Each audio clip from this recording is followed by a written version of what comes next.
how I've approached grounding is trying to be as meticulous as possible about the science of it. Right now, there's maybe like between 20 and 30 studies, and that's what I based my book on. But I do believe these are kind of the scientific basis for grounding, but validated is a different story because you need your research to have that validation. And I don't think grounding's, I don't know if it's ever going to get that because it's free. No one really makes a ton of money by doing this kind of research. But so like I you know I don't I listen to some of your podcasts with Clint and other people that talk about grounding. They kind of give you like the overview of like benefits that you get from grounding. And I try not to approach it from that perspective because then I'm kind of missing the forest for the trees. I try and see it from more of an overarching, like what is happening to the body that's leading to all these different things. And so I call this the big three. So when you ground, when you're in electrical contact with the surface of the earth, these three things, that's where all of these different benefits stem out from: the improvement in vagal tone, the blood viscosity, the immune function. So number one of the big three is that it increases the density of negative charge in your body. And so that is the natural electrical state of your body. And so like when you hear about homeostasis, you don't really think of the electrical side of things, but that is electrical homeostasis for you. It's when you're synchronized with the surface of the earth. It's when the electrical potential on the surface of your body is equalized with the potential of the earth. That is electrical equilibrium. And from there, once you establish electrical equilibrium, all these different things are going to happen in your body. Probably more things than I can list for you. But all of those benefits that you hear people talking about, that's a downstream effect of establishing electrical homeostasis. Number two is that it attenuates the excessive inflammatory oxidative stress response. And that's kind of a big one to unpack. But the general overview is that what is the number one killer worldwide? It's chronic non-communicable disease, heart disease, cancer, neurodegenerative diseases, diabetes, all these different things. And so when you want to help people, when you want to figure out how to alleviate disease, you kind of have to search for the common denominator amongst these conditions. And two of the common denominators amongst these conditions are excessive inflammation and excessive oxidative stress. And especially when they persist for a very long time, that's when people can run into issues.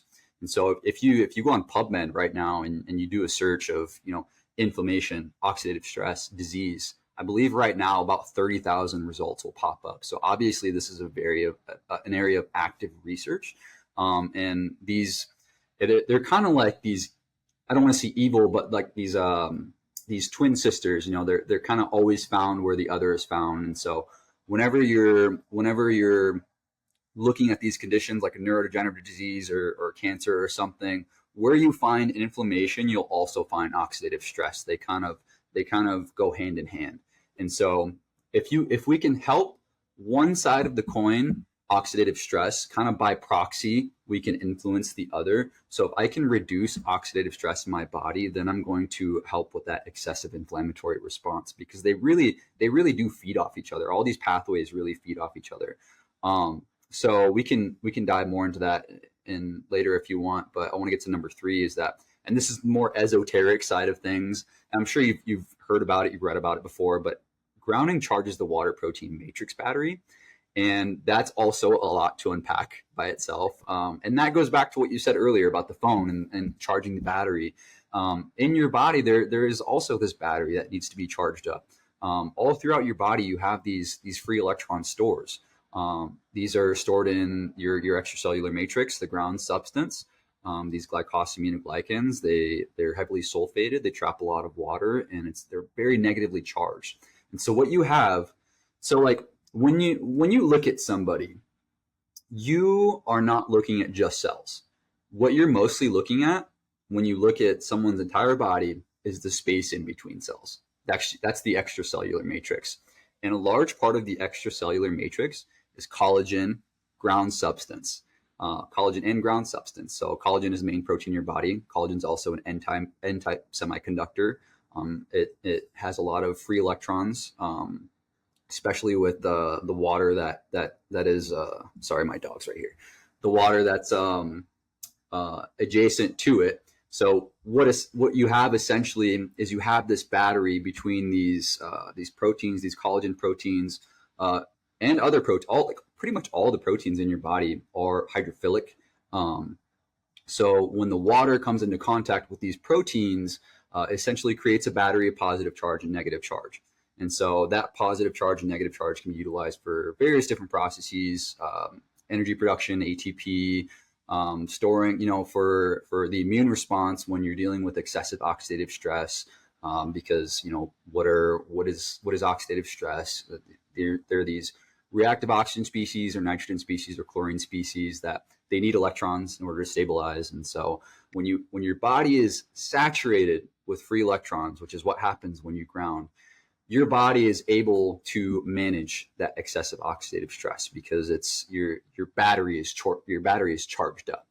I know I kind of glossed over a lot of that right there, but that's kind of the main idea of the big three that I talk about in my book. But yeah, I would say those are like my three favorite things about grounding and how it affects the body. And all of those other things that you see in a bullet point list on Twitter and Instagram, everything, like all that is stemming from those three things. So those, by the way, that was an excellent explanation. Before recording, we were talking about you were potentially hesitant about recording because you had a headache that was lasting a few days from a really hard judo throw and potentially concussion. But now I'm thinking, wow, that's it. Yeah. Well, I mean, I'm sure I've been doing like a ton of grounding. I'm on a grounding mat right now, and today it feels pretty good. So I think I'm glad it wasn't like anything super serious, because I did feel like a lot of head pressure there for a bit. So, but yeah, man, I think the brain's working. It's working pretty good today. So.